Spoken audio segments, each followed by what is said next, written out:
ॐ अहं रुद्रेभिर्वसुभिश्चराम्यहमादित्यैरुतविश्वदेवैः अहं मित्रावरुणो भाभिर्म्यहमिन्द्राग्नि अहमश्विनो भा अहं सोमामाहनसं बिभर्म्यहं त्वष्टा आरमुतपूषणं भगम् अहं दाधामिद्रवीणं हविष्माते सुप्राव्ये यजामानाय सुन्वते अहं राष्ट्रे सङ्गमानि वसूनां चिकितुषी प्रथमा यज्ञियानाम्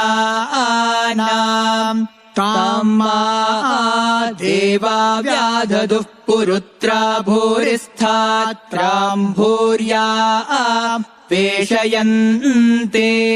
मया सो अन्नामत्तियो विपश्याति यः प्राणीति य ईं शृणोत्युक्तम् अमन्तवो मान्त उपक्षियन्ति श्रुधिः श्रोतः श्रद्धिवम् ते वदामि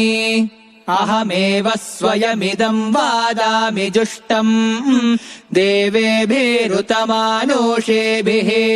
यं कामयेतं तामुग्रं कृणोमि तं ब्रह्माणं तमृषिन्तं सुमेधाम् अहं रुद्राय धनुरातानोमि ब्रह्मद्विषेशरावेहन्तवावो अहं जनाय समदं कृणोम्यहं द्यावा पृथिवी आविवेश अहं सुवे पितरामस्य मूर्धन्मम योनिरप्स्वा अन्तः सा